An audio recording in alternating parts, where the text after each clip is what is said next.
Is this the best attacking role on Football Manager 23?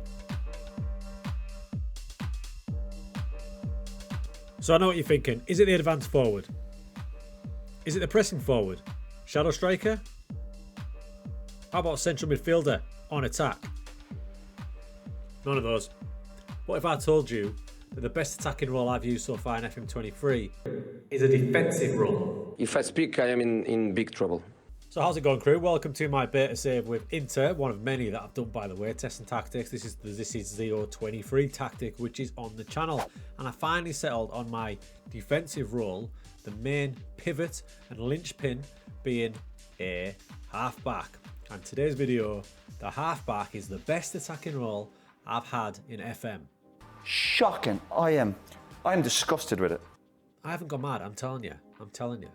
Now, we're going to get to in-match examples shortly so you can see what I'm talking about. But basically, in a nutshell, in a formation such as this, it can turn that entire formation into a completely different one. So this is very attacking. It's a very attacking diamond. I've got a very good team. But what this allows me to do is Brozovic as this halfback here, routinely, basically all the time in a team like this, will drop in between these two centre-backs into that role there. What that then means is that DiMarco or Gersons, whoever's playing there, he basically plays up here. Damian will basically play up there because Bastoni and Skriniar start acting like wide centre-backs. And they do that without the play instruction you may think. There's no stay wide needed, we don't need to add that, but both of them do have dribble more. And this is very important because I want my defenders going forward with the ball, bringing it out and going past Brozovic if needs be. And it happens. Skriniar will routinely get the ball, he'll move forward either into there or even into there.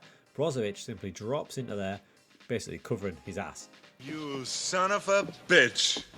And like I said, with these two centre-backs routinely coming out wide here, the wing-backs then have the confidence to play high up the pitch.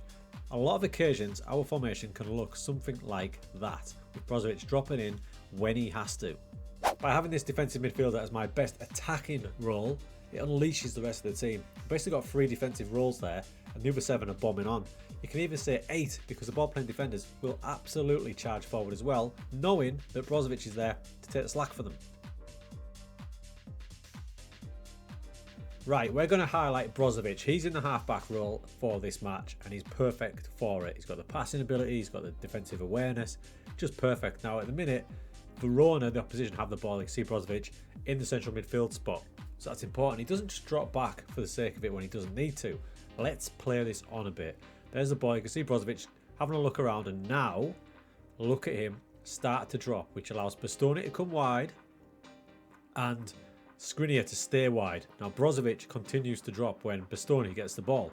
Bastoni gets the ball, and because I've got him as a ball playing defender and I'm encouraging him to dribble more because he's got the capabilities, Brozovic seamlessly drops in. There you go, and Bastoni just charges on. Perfect. A few seconds later, we get an even better example of what this role can do for your team. So we've got the ball now with Gersons, and there goes Brozovic again, dropping in into this area here, in between Skriniar and Bastoni. The wingback's already set off because he knows he can do that. He's on attack duty. Brozovic is going to supply the security. We'll play this on. Brozovic picks the ball up there. Now, because he's a halfback, and I haven't got him on more direct passing, he's just going to play it simple. He's got creative players in front of him, such as Gagliardini and Hakan. They're the kind of players he's going to find. So, Brozovic plays it into Gagliardini and then immediately hovers in this area. He's covering the area in between the two centre-backs. Now, when Skriniar gets the ball, he makes a very interesting movement. Skriniar gets it. Again, he's on ball playing defender. Off he goes. Look at Brozovic. Go over to where Skriniar was, fill in that space. Skriniar allowed to carry on. Ball playing defender with encouraging to dribble more. Brozovic sits in his position. Skriniar is now basically a wing back, and he's not a wide centre back. This is a back 4, remember. But with Brozovic, it makes him have the ability to turn into a wide centre back. Plays it on. Skriniar continues to dribble. Little clip over the top. Look at Brozovic in the meantime. He's at the back with Bastoni. Ball goes over the top to Mkhitaryan. Levels it in. What that clip essentially shows is by having that halfback, your back 4 can turn into a back 3, and your centre backs, if you've got the technical abilities for them, can bomb on. It's a beautiful role. Switching up to 2D, you'll be able to see now why I call it the best attacking role, because it lets the rest of your team just go for it. So here we have Skriniar, centre back, and Bastoni, the other centre-back, and Brozovic, central midfielder at the minute, quite high up, level with his other two central midfielders, number 5 and number 8. Watch as the game progresses a bit. Skriniar gets it up. You can see Brozovic dropping in now. He's the main centre-back, if you like. Bastoni's over there, and Skriniar's got the ball, doing the ball-playing defender thing. As he moves forward, Brozovic sits, and he still sits. Now, ahead of him, he's got 1, 2, 3, 4, 5, 6, 7. So you've basically got a 7-pronged attack options going forward, and he offers that security. Right, a little example in 2D so you can see the whole pitch and how it opens up your attacking options. So basically, this diamond formation I've got going now will turn into a back three and then everyone else bombing forward. So let's have a little look. We've got number 77 there, Brozovic. We'll keep an eye on him.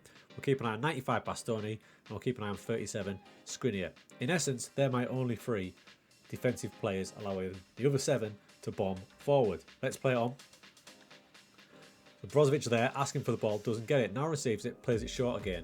Now the rest of the crew are off. Look at that. All of them have that license to bomb forward. Yes, my mentality is on attacking, so that's going to help that. But they're safe in the knowledge that they've got these 3 back here covering. We play it on. And pause it there. Back 3. If I said to you, what is that formation I'm playing now? I don't think you'd say I'm playing a diamond formation. Because there's so many options going forward, and those 3 look like 3 standard centre-backs. Because Brozovic steps back when the ball's not at his feet. It's a beautiful role for that reason. And now you can see, back 3, you've got wide on one side with Darmian, wide on the other side with Gerstens, and you've got options in the middle, 2 up front. It basically makes the back 4 diamond into a back 3 and allows your wing backs to absolutely storm it. On this occasion, Mkhitaryan ballooned it. What you will also see is he gets the lion's share of the ball, so having a player who's good on the ball really will help you. If you look at the key stats here during the match, Brozovic has got himself a booking, but he has had 70 passes now, 70, and that's going down the list the most in the entire team. So he is literally the pivot, but he's a pivot who's got the defensive nous to drop. So Brozovic for me is a prime example of a perfect halfback. He's not the tallest in the world at 5'11", but everything else about him is pretty much bang on. As you saw from the clip, his mentals are going to be key because we need his positioning to act like a centre-back on occasions. His anticipation also key, bravery and concentration, and look at that, he just stands out perfectly. If I was being super picky, his decisions would be a little bit better, but other than that, it's superb. Technically, passing, tackling, technique.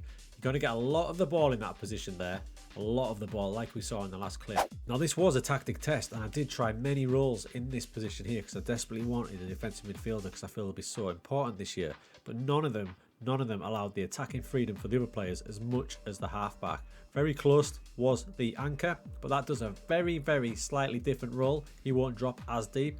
In fact, he's worthy of his own video because for me, that's probably number 2 of my favourite roles this year. But the halfback is the one that drops down and just allows everybody else that freedom to bomb on.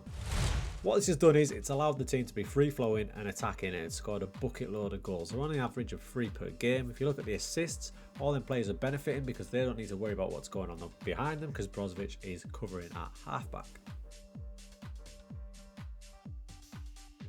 Now you'll notice in front of the halfback I've got 2 box-to-box midfielders. I didn't want them too attacking because if they bomb on too much, they'll spend a lot of time there. And with the halfback dropping deep, it might leave us a bit of a gap in there. So box to box is probably the right way to go, but it's open to experimenting with. By no means do you need 2. That's just the way I've got this team playing. Super adaptable role. I see him doing a similar job in a formation like a 4-3-3.